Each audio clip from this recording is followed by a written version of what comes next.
Na Prever FM, você começa o dia bem informado. Entrevista. Agora 7h31, voltamos com o primeiro jornal na Prever FM. Segunda-feira é dia do Mexa-se com Saúde, né? Porque atividade física é importantíssima, mas você tem que estar saudável, né? E a gente traz toda semana aqui o médico do esporte, o Dr. Rodrigo Gibim, para falar a respeito de dicas importantes que às vezes você fala assim, gente, eu não sabia disso, e é fundamental para que você possa exercer, fazer a sua atividade física. Para que você possa se mexer com saúde. Fundamental isso. Boa, Ellen, muito bom. Bom dia, doutor Rodrigo, como vai? Bom dia a vocês. Mais uma semana aqui. Vamos deixar encaixadinho a prática segura, né, e regular de exercícios físicos para estimular a saúde na população de Botucatu. Vamos começar falando devagarzinho a respeito desse tema. E a gente percebe, vindo aqui para a rádio, academias abertas, pessoal já correndo. Pessoal que acorda cedo para malhar. Andando de bicicleta, e isso é muito legal. Aí eu acho que eu já fiz essa pergunta em outras vezes, mas como é que fica a alimentação dessas pessoas, né? Eu vou sair para ir para academia. Eu vou amassar uma banana, comer com aveia e eu estou alimentado para enfrentar, dependendo do que eu vá fazer na academia. Eu vou de bike, eu vou só correr, eu vou só caminhar. Então a questão da alimentação é fundamental. Depois a gente vai entrar na parte mais complexa, mas eu tenho que sair alimentado, doutor? Joia. Existem algumas coisas muito individuais em relação a essa sensação de estar alimentado, tá? Mas o que a gente pode falar em termos de metabolismo mesmo muscular, né? O tipo de reserva de energia que a gente usa, por exemplo, para um treino mais estático, parecido com musculação, né? Um treino não tão dinâmico quanto aeróbico, é muito a reserva que está depositada dentro do músculo. Tá? Então, não adianta aquela refeição imediata, se eu pensar em energia para o treino de musculação. Então, não adianta eu comer 4h30 da manhã para fazer o treino às 5, certo? O determinante dessa reserva para ser depositada no músculo, ele tem que anteceder o treino pelo menos umas 3 a 4 horas. Então, óbvio que ninguém vai colocar o despertador para as 2 da manhã para se alimentar, mas é muito importante a última refeição do dia, pensando em substrato energético, né, em reserva energética muscular para um treino como a musculação. Tá? Então, esse é um ponto.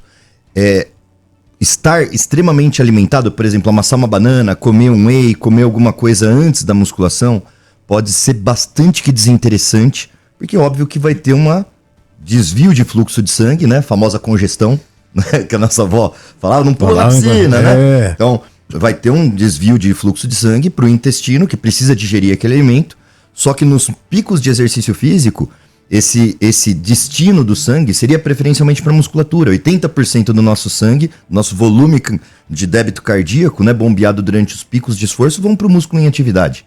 Então fica uma coisa competitiva e a pessoa pode ter um desfalecimento, se sentir mal. Então não é interessante. Para os treinos mais aeróbicos, talvez seja interessante alguma coisa do tipo energia líquida. Uma autodextrina, que é bastante comum no atletismo, por exemplo. Algum carboidrato simples de fácil absorção, preferencialmente líquidos, carbogéis, né? Alguma coisa, um Gatorade, coisas desse tipo. Hoje em dia a gente tem tido para essas pessoas que não têm uma boa tolerância gástrica de ter a mesma ingestão do líquido e fazer o exercício físico, alguma conduta do tipo fazer bochecho. Tá? Porque parece que fazer o bochecho, não que ele dê energia efetivamente, continua sendo importante a última refeição do dia. Mas um bochecho, por exemplo, com maltodextrina, com palatinose, alguma fonte de carboidrato, parece que de alguma forma estimula as papilas linguais e isso dá uma certa sensação de saciedade, uma sensação de mais força, mais reserva, digamos assim, para a execução do exercício físico. Entendi. Bom, isso aí já é o começo da nossa conversa para você, de repente, estar fazendo alguma coisa. E tem aquela história também, dependendo do que você vai fazer, de ter aquele desconforto, né?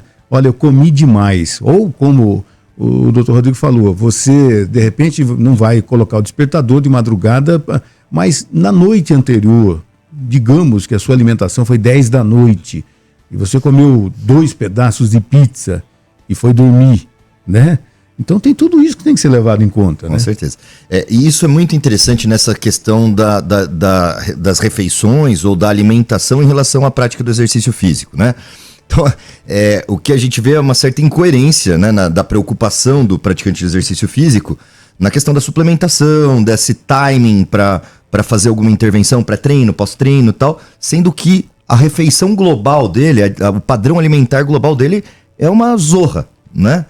Então, na verdade, a gente tem um protocolo que é do Colégio Australiano de Esporte, né? Do Departamento de Esporte dos Ministérios Administrativos da Austrália, que fala que assim, o pilar, né, a pirâmide de uma nutrição para o esporte, ela tem que partir de uma dieta saudável, com multinutrientes. Depois ela vai para uma dieta que foca algumas intervenções relacionadas ao exercício físico, time nutrition.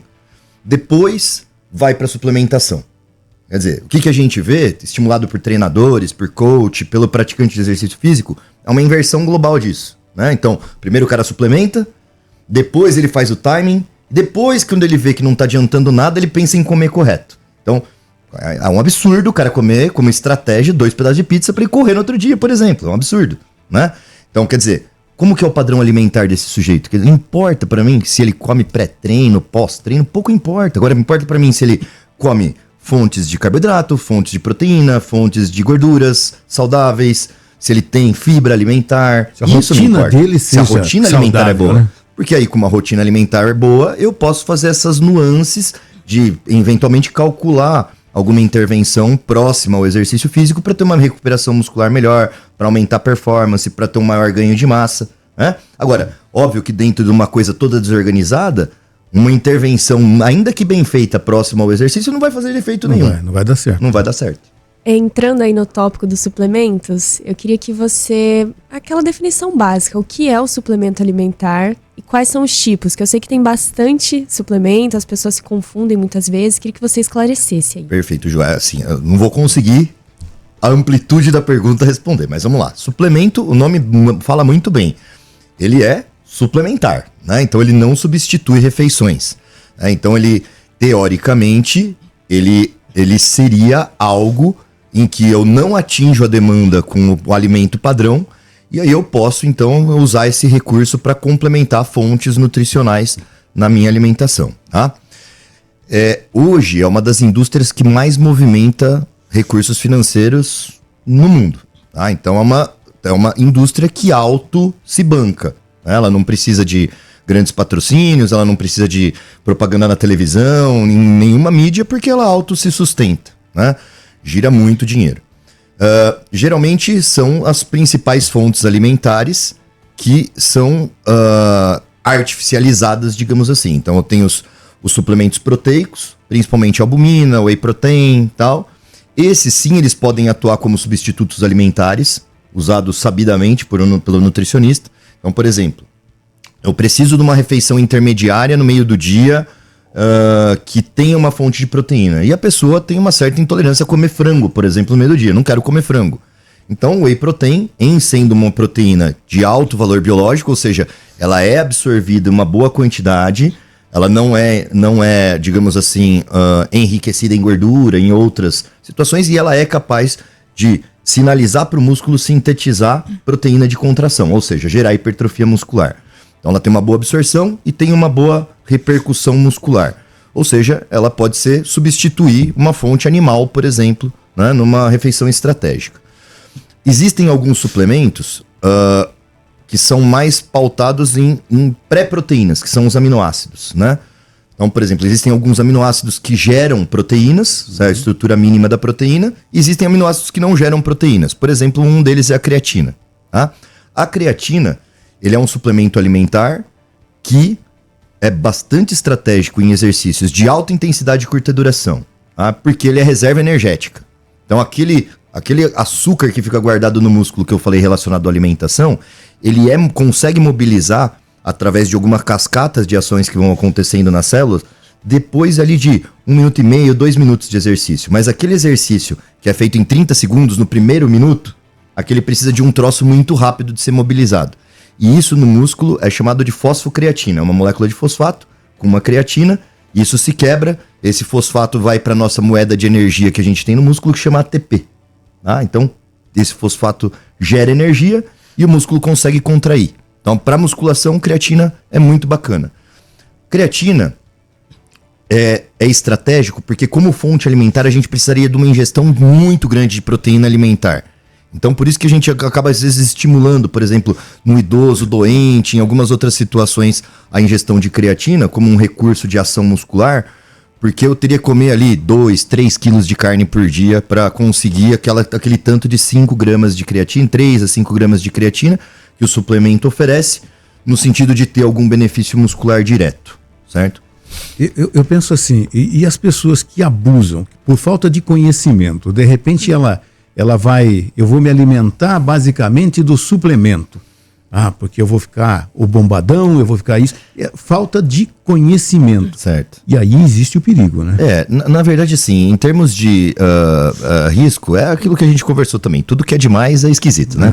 Mas em termos de risco para a saúde, a gente está falando de... são alimentos em pó, mas são alimentos. Né? Então, não vão gerar alguma certa sobrecarga para órgãos e sistemas, assim como muito tempo se pensava.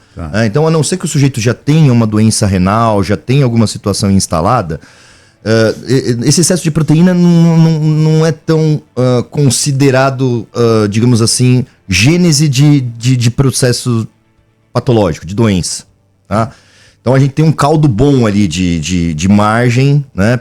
Seria até inviável financeiramente para o cara chegar numa dose mais tóxica disso daí. É mais ou menos assim, só desculpa te interromper, é mais ou menos assim. De repente você gosta de um prato X. Sim. Né? Não é um suplemento.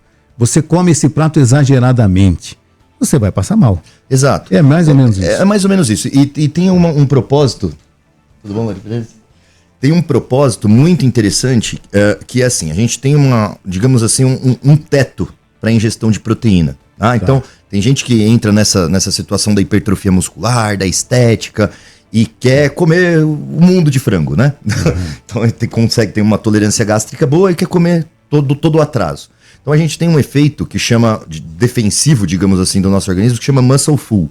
Quer dizer, atingir o teto, não adianta você botar mais tijolo. Vai chegar, o pé direito é limitado, não vai ser simplesmente excretado. Tá?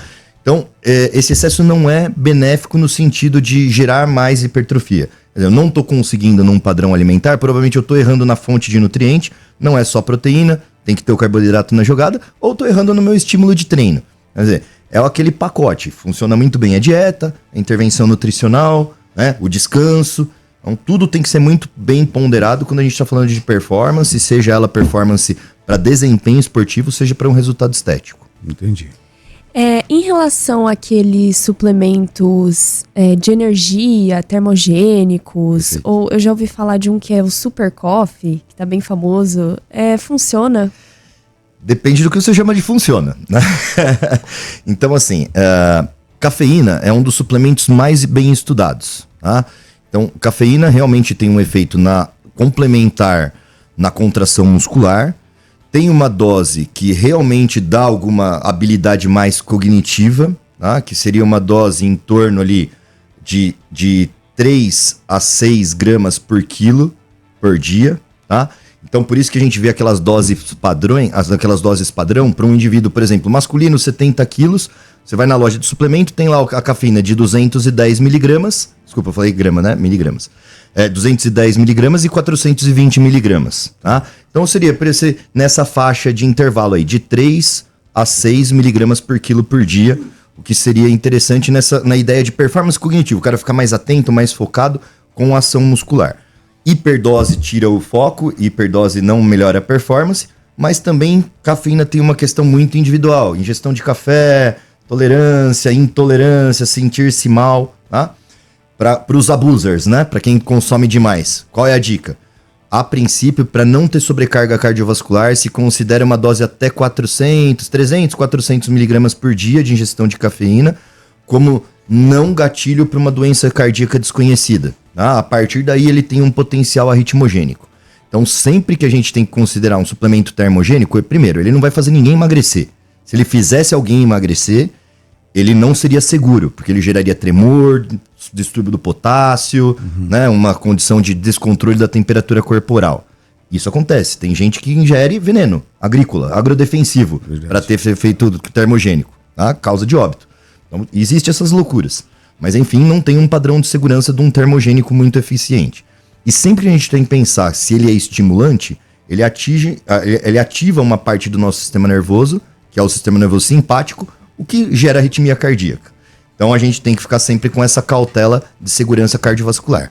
Quer dizer, a pessoa quando vai participar de uma atividade física e de repente ela vai procurar o suplemento alimentar, eu acho que ele tem que ter, é fundamental que tenha a orientação de um profissional.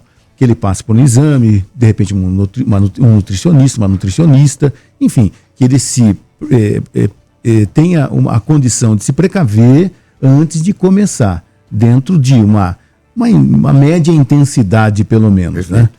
A grande realidade, Márcio, é que assim, se superestima muito o real valor dos suplementos alimentares, tá? O resultado dos suplementos termogênicos em performance e tal.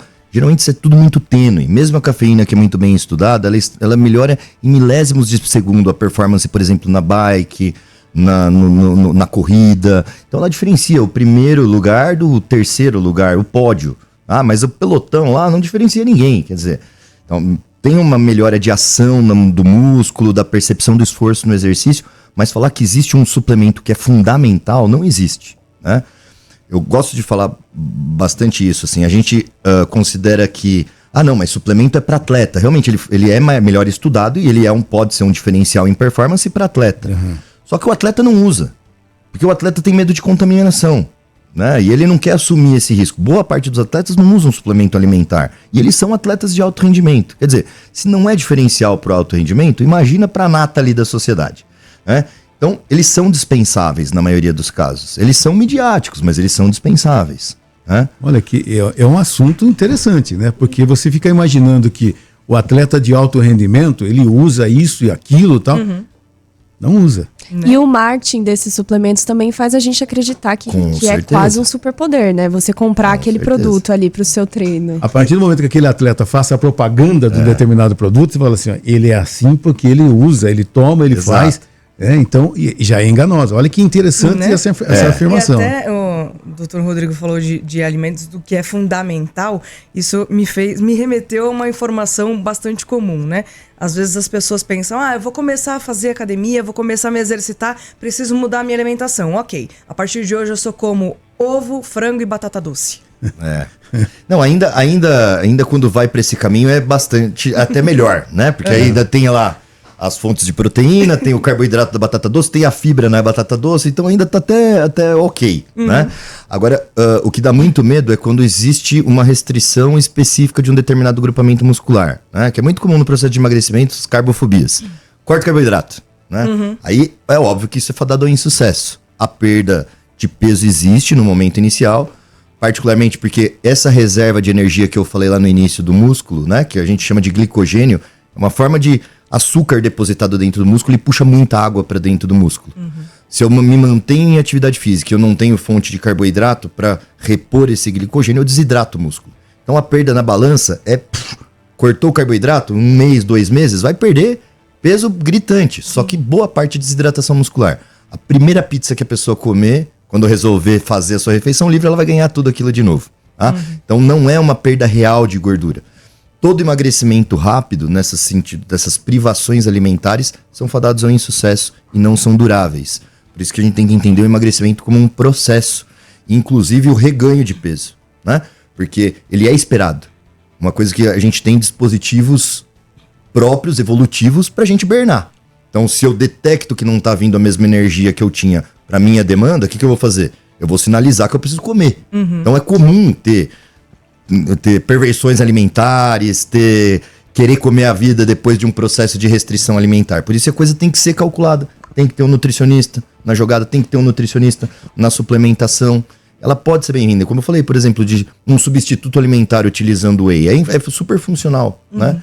Eu mesmo vindo de um processo de emagrecimento grande, né, individualmente, eu cheguei a pesar 140 quilos, né, e emagreci com mudança de estilo de vida. Daí que eu acrescentei a medicina esportiva na minha vida. E o whey foi muito interessante pra mim, porque eu me via naquela ideia de ter que comer doce. E o fato de ser aquela coisa meio láctea, meio docinha e tal, me entrava como um substituto de doce. Foi ótimo, porque era uma fonte proteica, colocava aveia, era muito mais saudável que o doce e meio que me enganava. É o que eu falo, pra mim, eu não sei o que é tomar whey. Não é uma proteína líquida. Pra mim é uma proteína pastosa, porque eu faço uma melequinha. Pra ficar um pudinzinho, um docinho, um mousse, um flan, sei lá eu. Entendi. Mas me substitui o doce. Isso pode ser estratégico nesse processo, né? De emagrecimento, enfim, de um substituto alimentar. Mas isso, óbvio, tem que ser pensado. Isso é uma estratégia nutricional e não pode aparecer da cabeça da pessoa, né? Ela tem que ter um cálculo basal, principalmente desses principais nutrientes, gordura, carboidrato e proteína, para ter a dieta balanceada e ter saúde de uma maneira geral. E aquela história, né? A pessoa tem que se conhecer. Ter procurado o nutricionista, o profissional, né? Fazer exames e tudo mais. Não, mas isso Sério? você tem que ter. Tem essa alguém que orientação. gosta de vocês? Você tem Olha, que ter teve essa um que orientação. aceitou pra mim uma vez, não é nem nutricionista, um médico famoso, o Baracate, né? Uhum. Chegou aí, tinha o dia da maçã, de quinta-feira só podia comer maçã. Meu amigo, depois de 2 meses eu tava com raiva da maçã. Eu imagino. Não, nutricionista não tem amigo. Não tem, não pode ter amigo. Mas olha, eu discordo, sabe? O grande problema é que a gente vê na nutrição, de uma maneira geral, principalmente que essa que tem o propósito de gerar resultados, a ideia de modismos nutricionais, modismos de dieta. E o modismo, como o nome fala, é modismo, né? Não é a ponderação. Quer dizer, o que tem que ser estimulado é, dentro das limitações do indivíduo, o que pode ser feito para tentar sanear e chegar num resultado intermediário. Né? Lógico, eu reforço sempre isso, com a ideia da proporcionalidade. Eu não aceito pesar comida, sem problema. Não tem problema, mas qual que é a sua ideia? A sua ideia é ter o abdômen trincado? Você não vai ter não pesando comida. Então tem que ter essa negociação, mas também não vai ter só comendo maçã, entende? Então é aquela situação, precisa de ter as fontes nutricionais, precisa caber na agenda da pessoa, precisa estar a pessoa disponível a fazer aquela estratégia nutricional, mas é óbvio que comer só maçã não é uma estratégia saudável. É só um dia, mas Não, era então, difícil. entende? Mas não é uma estratégia saudável, porque não é durável, é isso. Dá vontade de arremessar na parede. Não é isso. Não é isso que funciona. Então, Vocês estão falando isso no Dia Internacional Hoje da eu vi Maçã. Dia da Maçã. maçã, eu fiquei com raiva. Absurdo isso. Mas tem uma outra coisa que me preocupa muito, e tá em todos os noticiários agora, é creatina, glutamina. Pô, é um negócio que é caro, né? Não é barato, parece-me que dá resultado, virou também modismo, mas agora tem um falso. Como é que eu, leigo, chego na loja e sei se aquilo é verdade ou é mentira? O falsificado, geralmente, como vou dizer, formalmente falsificado, eles não são vendidos em loja. De uma certa forma, a Anvisa tem esse controle. Então, o que está tendo muita falsificação é, por exemplo, os vendidos no Mercado Livre, quando não é loja de referência, quando não tem a fonte sabida de fornecimento. Tá, boa dica. As grandes lojas de suplemento, elas recebem tudo com nota, já com o pré-laudo da Anvisa. Teve um viés grande aí de quando divulgaram essas falsificações, ou essas contaminações, digamos assim, das creatinas comerciais, de a fonte que avaliou era uma fonte extra Anvisa e que tinha alguns viés de patrocínio ou de interesse em duas marcas específicas. Então isso foi bastante questionado, a veracidade dessa investigação a respeito da qualidade das creatinas. Mas, em geral, sem a fonte de procedência, realmente fica bem... principalmente agora. A gente teve um problema com a creatina. A creatina sempre foi muito barato. Mas depois... Agora não tá. Justamente, depois da guerra da Ucrânia ali, a creatina ela tem uma certa patente na Alemanha, mas e isso ficou muito limitado. Então o preço disparou. O quilo da creatina disparou. Outra coisa que havia virado moda também é aquele tal de chip. Vamos colocar o chip que Isso. vai resolver a minha vida. Exato. E aí? Então, que você me hoje fala? já foi Explica proibido, um pouco né? esse chip, que não é bem um chip, né? Não, Na verdade chip é uma cápsula que se coloca. Na verdade é um pellet, né? Pellet. É um pellet, como se fosse um pó compactado, né? Compactado, como se fosse um comprimido, vai. E isso ele tem uma dispersão controlada na gordura, né? Esse nome chip da beleza, eu já cheguei a falar isso, ele veio da Hebe Camargo, quer dizer, não é algo novo, né? A Hebe colocou com o Elcimar Coutinho lá na década de 60. Eu conheci o Lucimar Coutinho. Então, ele e eu foi briguei com ele. Ele que foi o grande Briguei porque propulsor. ele chegou a colocar na minha esposa e falou, não, ela vai ficar boazinha. Uhum. Nossa, boazinha, vai. Ele colocou, é caro também. Caro. Colocou, nós fomos fazer uma viagem pra fora, tal. Ela voltou bem brava. Ah, Ela é imagina. bravinha, tá? Eu cheguei lá e falei, doutor, tem alguma coisa errada. Pô, você colocou o chip, eu levei ela viajar, fomos no hotel legal, fomos passear, fomos jantar legal, e ela voltou brava. O que eu faço? Ela falou, pô, peraí, você fez tudo isso e ela voltou brava, larga dela. Então vai, doutor, largar é mais difícil. Então esse chip, realmente, né, ele pode ser que tenha algum resultado para algumas pessoas, mas não é aquela... Não, na verdade é assim, aquela na coisa... verdade é tudo muito pouco formalizado em relação aos chips aí, que a gente fala implantes hormonais, na verdade. São hormônios. São hormônios que, aí entra naquela situação, o hormônio não é suplemento. Então o hormônio não tem que ser suplementado. E ali não é. Para que serve o chip então? Quando ele serve? Ele serve para endometriose. É a única coisa que a gente sabe, e a gente não sabe se a via subcutânea ela tem absorção para endometriose. Que é isso? Explica melhor. Que é o implante hormonal, que não é tomar o comprimido. Tá.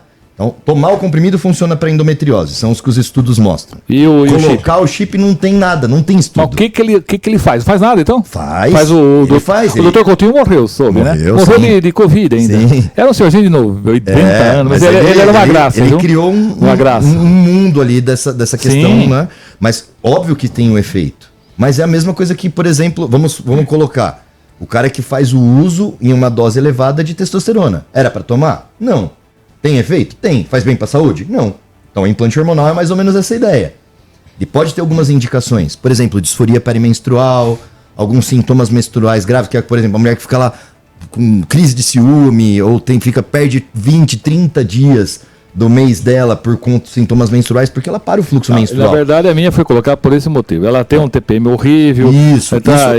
Mas não resolveu. Era um eu posso mas é uma dizer, não resolveu. Então, hormônio é hormônio. Então, hormônio não se brinca. Então, tem uma resposta individual a ele.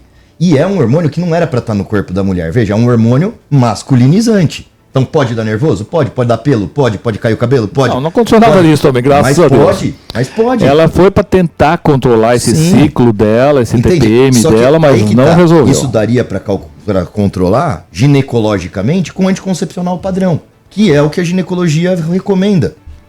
Então existe uma hiperindicação desses implantes hormonais, justamente porque são caros, existe um interesse médico em comercializar essa ideia de que eu vou ter uma intervenção que vai melhorar a vida da mulher e que vai dar uma estética para ela. Perfeito. 7h59, é o tempo estourando. Doutor Rodrigo, mais uma vez agradeço no Mexa-se com Saúde e até segunda-feira. Muito obrigado, viu? Agradeço vocês de novo pelo convite, pela participação. Segunda, tamo aí.